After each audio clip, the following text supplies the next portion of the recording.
Democratic Party, I do think, understands that they are at an existential moment. Parties don't have to survive. The Whigs came and went and others, and they understand they're not going to win with the AOC wing. Why is it that the Democrats didn't look at the reasons they lost and then try to come more to the middle? Instead, they're doing it finally. Not AOC, not Bernie. On the latest Club Random, Bill Maher sat down with Jillian Michaels, and sparks flew instantly. One blazing hot topic, AOC. The two clashed over whether the DNC has a shot in 2028 if she's on the ticket, and things got wild. Maher fired off truth bombs like a pro, but Jillian pushed back hard, serving as a fierce, no-nonsense devil's advocate. The tension was electric, the debate explosive. There's a ton to break down, so hit that subscribe button and buckle up. She's the front runner, followed close, I guess not a close second, but then that's just name recognition. Okay, fair. And one would hope, honestly, because I've been underwhelmed by her for quite some time, whether you like her or not. AOC. Talking about Kamala? Yeah. Oh, totally underwhelming. But then the next one in line is AOC. I mean, I voted for her, but totally underwhelming. So, the duo dove into the recent ICE arrest and the Democratic meltdown that followed, and things escalated quickly. Maher claimed the DNC doomed themselves by spotlighting Kamala Harris, calling the outrage over the arrest totally misplaced. Then came the spark. Jillian Michaels casually brought AOC into the convo, comparing her to Kamala, and boom, that lit the fuse. Maher raised an eyebrow, leaned in, and the energy in the room shifted hard. You could almost feel the heat rising. It was one of those, wait, did she really say that? Moments. Tensions flared, hard truths flew, and egos got scorched. Trust me, you're going to want to hear what went down next. Why is it that the Democrats didn't look at the reasons they lost and then try to come more to the middle? Instead, they're doing it finally. Not AOC, not Bernie.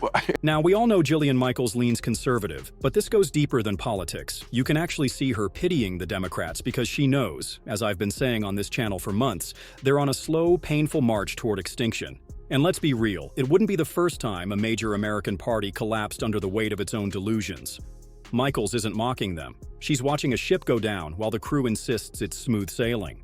Maher tries to argue the DNC is shifting to the center, but that doesn't hold water, and Jillian calls it out. Then she drops the million-dollar question that sets Maher off.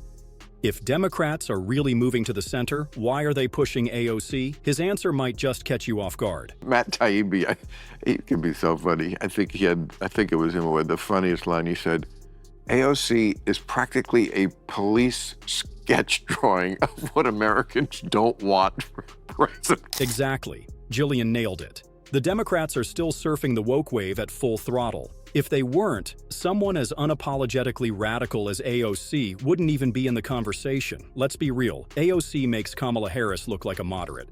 At least with Kamala, half the time you couldn't pin down where she stood. Vague, calculated, elusive. On a woke scale from 1 to 10, Kamala's maybe a 4. But AOC? She's a solid 9, and proud of it. So when folks say the Democrats are moving to the center, I have to ask, based on what exactly? Newsom? Don't even get me started on the guy who spends more time styling his hair than fixing his state. That's not centrism, that's all polish, no substance. The truth is, the DNC's still locked in an ideological echo chamber, hoping slick slogans and photo ops can pass for real leadership. She's leading. But it's 2025. The election isn't for 3 years. This means nothing. You know what it is? This means nothing. It's the fact that I thought they're not going to do it. I would bet my house on that. They are not going to go that route. I appreciate Maher's optimism. Really, I do. But let's be honest, we can't all be wrong. Don Lemon was on Club Random not long ago, and when Maher asked who he saw stepping in after Kamala Harris, he didn't flinch. He said AOC. Another guest on Real Time echoed the same thought. And now here comes Jillian Michaels saying it too. This isn't some fringe theory anymore. It's becoming a pattern. Personally, I see the future shaping up as a heavyweight bout between AOC and Gavin Newsom, with AOC taking the crown. Why? Because while Newsom's got the polish, AOC's got the fire.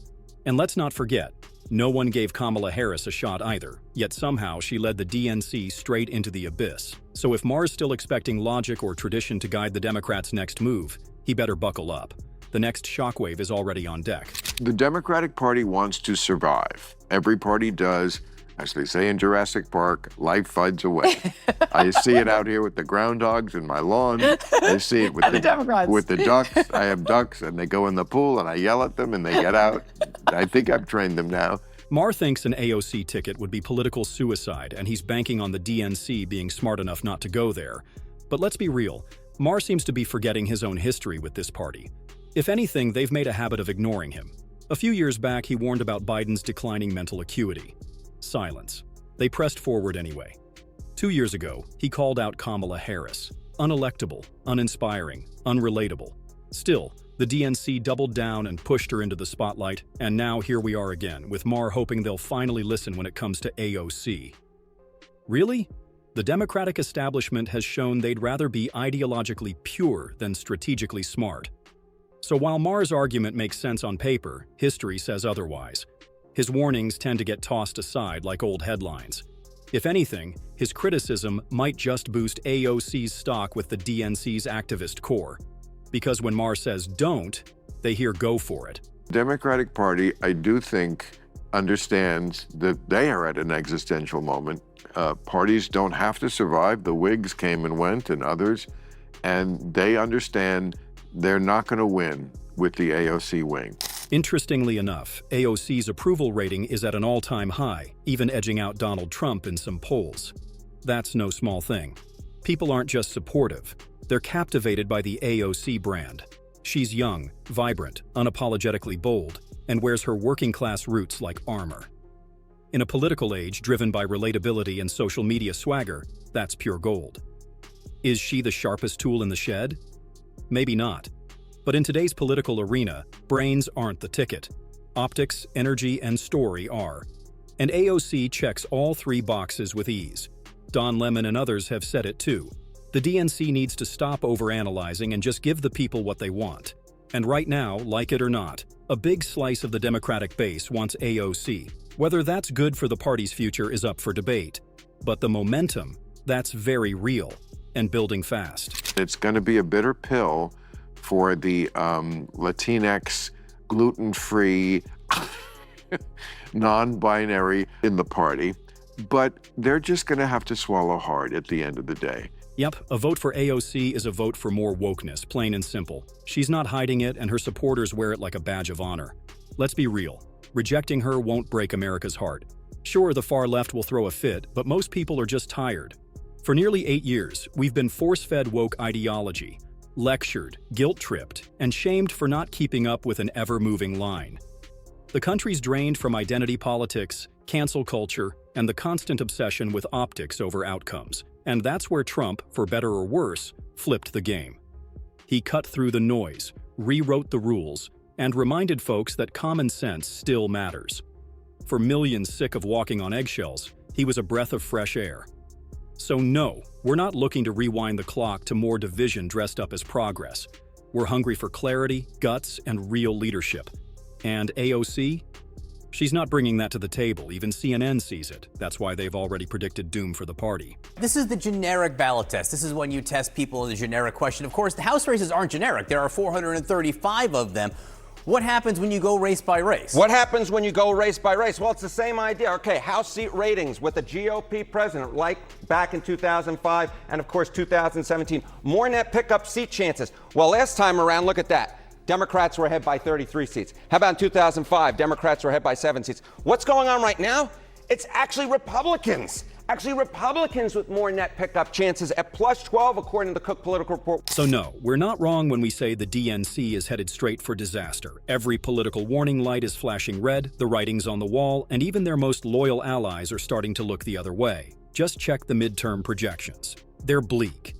Approval ratings are sinking, voter enthusiasm is fading, and crucial battleground states are slipping through their hands. Over the last 6 months, the Democratic strategy has been painfully predictable. Attack Trump, push anti-ICE narratives, deflect blame for chaos overseas, and hope the noise drowns out the failures. But here's the twist. It's not working. Despite the non-stop attacks on Trump, his popularity isn't just holding. It's ticking upward in key areas. Why? Because voters see the game. They're over the blame, the spin, the theater. They want leaders who actually deliver. And Trump, flaws and all, still represents that alternative for a lot of Americans. Bottom line, the Democratic Party isn't just out of sync, they're speeding down a self-destructive path. Elevating AOC won't save them, it'll amplify the very problems dragging them down. Meanwhile, Trump's momentum keeps building, fueled by a public fed up with slogans and starving for results. If the DNC keeps choosing wokeness over wisdom, they won't just lose votes, they'll lose the trust of the country. That's it for today's video. If you liked it, hit that like button and subscribe for more. Thanks for watching, and I'll see you in the next one.